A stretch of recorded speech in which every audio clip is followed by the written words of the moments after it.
Assalamualaikum warahmatullahi wabarakatuh. Salam, Om Swastiastu, Namo Buddhaya, Salam Sejahtera bagi kita semua.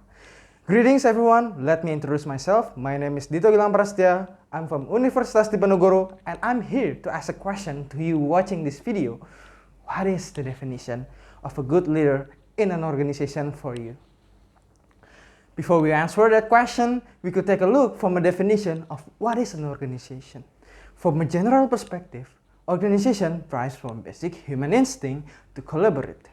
While in modern times, organization are embodied in society, which Emil Durkheim himself said that society exists because unique individuals feel a sense of solidarity with each other to survive.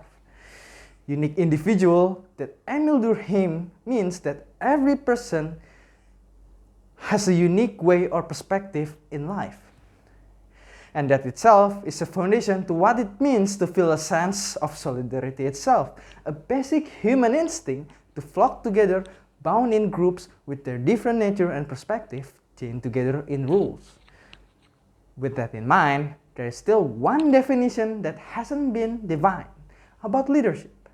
What is a leader? And what does it take to be a leader? And is a leader really necessary in an organization? Well, if we take a look at nature, we can see that leadership is a common thing we have experienced so far. Leadership itself can make many things born, such as pyramid schemes, social hierarchy, bureaucracy, administration, etc. Even we can take a look at animals in our surroundings. What a primal form of a leader looks like. An alpha that leads their group towards their goal. So, what is leader by definition? Well, we can take a look at the definition of leader by Napoleon Bonaparte. As a French revolutionist, he said a leader is dealer in hope, which implies that a leader is someone who is able to negotiate in order to align their needs in vision and mission, in hopes in better life. To achieve that negotiation, John C. Maxwell said, leader must be close enough to relate to others, but far enough to motivate them. With all of that definition, what is the real impact of organization to individual beings, especially in leadership and student organization? How is someone being able to lead himself and many others? That is a question that we're going to deep dive into. For starters, let's take a look from the perspective of the most popular student organization that helped many young people in times of war.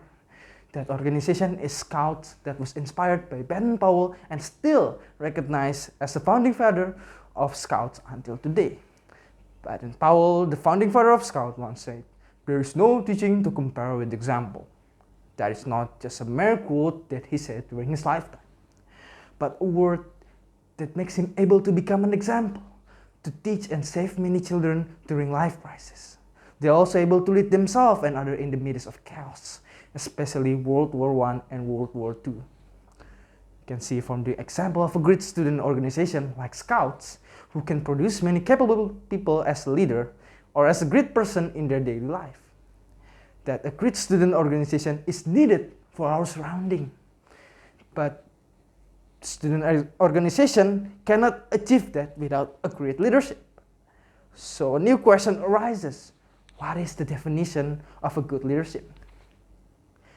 Salman Imam Karim, as the current director of ALCLC UNDIP, said, leadership is just not about theoretical practice and thinking, but practical thinking that inspires and trains their group to respond and think critically in solving many problems with right decision effectively and efficiently. So what will happen in different scenario where the leader has bad leadership or the organization makes a bad turn? It will be chaos down to earth. Obviously, everything not organized and the organization doesn't have a clear goal. It happens a lot in many student organizations. Of course, while in organization through my life, it always been ups and downs. There were many times I was able to feel that I am connected with the student organization. And in many cases, I also feel disoriented with the organization in question. Because in many cases, people who lead organizations cannot understand what the group needs. It makes me feel disconnected and nauseous to be in that place at the time. Organization can also sometimes make bad decisions. It's also kind of tiring to fulfill the void of mistake that the organization make in bad decision by the leader. As a person who had been leading an organization in high school by chance in losing game of rock, paper, and scissors that has been rigged, I think it's an error that we can tolerate because I believe that every leader has a weakness and it's fine for human being to have an error. But it's not fine if the leader do not seek for a better answer to fix his mistakes. That is all the speech for me. Before I close the speech, I would like to give you guys a wise man word by Lao Tzu. A journey of 1,000 miles begin with a single step. That is all for me. Thank you for hearing my speech. Billahi taufiq wal hidayah. Wassalamualaikum warahmatullahi wabarakatuh.